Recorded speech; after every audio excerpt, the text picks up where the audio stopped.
కూడా పట్టణ ప్రజలు యావత్ కమిటీగా ఏర్పడి ఈరోజు శివభారతిని ఈరోజు మంచిగా ఒక టెంపుల్ గుడి నిర్మించుకొని ఈరోజు విగ్రహాలు ఆవిష్కరించుకొని నిజంగా చూస్తుంటే నిజంగా శివరాత్రి రోజు ఈ శ్రీశైలం మల్లాన స్వామి దగ్గర ఉన్నట్టు అనిపిస్తుంది మాకు నిజంగా చూస్తే. నేను ఆ రోజు ప్రారంభించిన రోజు కూడా ఇక్కడ రావాల్సింది ఆ రోజు లక్ష్మారెడ్డి గారు ఎమ్మెల్యే కాలే, రాజకీయాలకు కూడా రాలే, మున్సిపల్ ఫ్లోర్ లీడర్ కాలే. ఆ రోజు వేలాది మందికి వారు 30-40 మందికి అన్నదానం చేసినప్పుడు నేను కూడా ఆ రోజు కార్యక్రమం పాల్గొన్నాను.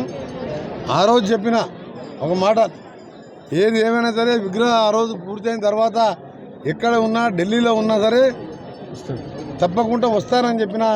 ఇవాళ శివరాత్రి సందర్భంగా ఆ దేవుడు కూడా ఆ రోజు నేను ఏమన్నాడు కానీ ఇవాళ ఎన్నో ప్రోగ్రాం జరుపుకుంటూ నల్గొండ కాన్స్టిట్యూన్సీతో పాటు మా యువ శాసనసభ్యులు గుర్రంపూడిలో కూడా ఒక రోడ్డు శంకుస్థాపన కార్యక్రమం అది చూసుకొని ఆలస్యమైన రావడం, ఇంత పెద్ద ఎత్తున భక్తులు మీ అందరికీ కూడా ఆ శివుని మహాత్మ్యంతో శివుని ఆశీర్వాదంతో మీరు మీ కుటుంబ సభ్యులు చల్లగా ఉండాలని, అలాగే ఈ వచ్చిన ప్రజాప్రభుత్వం ఇందిరమ్మ రాజ్యం ఇలా పేదలు దళితులు మైనార్టీలు ప్రతి ఒక్కరికి న్యాయం జరగాలని, కరోనా లాంటి మహమ్మారి రాకుండా మహాశివరాత్రి సందర్భంగా స్వామివారిని ఒకటే ప్రార్థిస్తున్నా.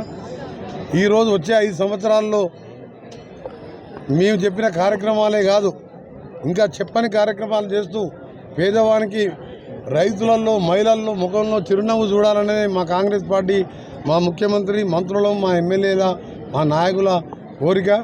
అదేవిధంగా వాళ్ళు ఆశీర్వదించి మొన్ననే గెలిపించాను. మేము గెలిచిన తర్వాత మొదటి శివరాత్రి సందర్భంగా అదృష్టం ఏంటంటే ఈరోజే మా నల్గొండ ఎంపీ అభ్యర్థిగా కుందూరు జయవీర్ రెడ్డి గారిని కూడా రఘువీర్ రెడ్డి గారిని నేను జయవీర్ ఇద్దరం వెంకటేశ్వర స్వామి టెంపుల్లో పూజలు చేస్తున్నప్పుడే లిస్ట్ వచ్చింది. లిస్ట్ మేము చూసుకోలే. నేను బయటకు వచ్చి ప్రెస్ వాళ్ళు అడిగితే జయవీర్ రెడ్డి గారిని రఘువీర్ రెడ్డి గారిని సౌత్ ఇండియాలోనే ఎక్కువ మెజార్టీతో గెలిపియాలి 5 లక్షల పైన అని చెప్పి నేను జయవీర్ ఇద్దరం ప్రెస్లో మాట్లాడుతూ అన్నాం. అప్పుడే వాట్సాప్లో మెసేజ్ వచ్చింది. అంటే అంతా ఇది దేవుని ఒక దైవ సంకల్పం లాగా. ఆ రోజు చెప్పిన అన్నదానానికి వచ్చినప్పుడు తప్పకుండా విగ్రహావిష్కరణకు వస్తా అన్న, ఎంత ఆలస్యమైనా వచ్చినా నేను ఇంత లేట్ అయితే ఉండరేమో అని మధ్యలో క్యాన్సల్ అయ్యి ఉత్తమ్ కుమార్ రెడ్డి గారు కూడా వచ్చే పెద్దలు, కానీ వాళ్ళు సాధించే డైరెక్ట్ మేలుచెరువు అక్కడ పెద్ద ప్రోగ్రామ్స్ ఉంటాయి. ఢిల్లీకి వెళ్ళి నేరుగా సూర్యాపేటకి అక్కడ వెళ్ళడం జరిగింది. కానీ ఆ దేవుడు నన్ను ఆ రోజు అన్న మాట ప్రకారం మా లక్ష్మారెడ్డి గారు ఏమంటే ఆ రోజు అన్నదానం చేసి నన్ను పిలిపించుకుంటూ తప్పకుండా అందరికీ మంచి జరగాలి. మా రఘువీర్ని ఇవాళ దక్షిణ తెలంగాణ కాదు దేశంలోనే ఎక్కువ మెజార్టీ గెలిపించే విధంగా మొన్న కూడా మీరు ఎమ్మెల్యే ఎలక్షన్లో చూసిండ్రు. మాకు బీఆర్ఎస్ ఎమ్మెల్యేలకు తేడా 3,60,000 ఓట్లు.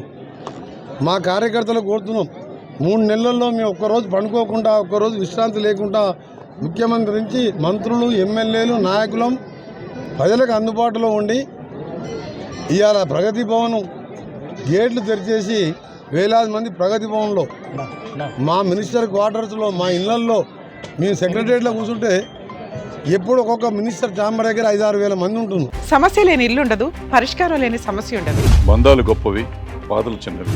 మీ సమస్యని మేము పరిష్కరిస్తాం. రండి మాట్లాడుకుందాం.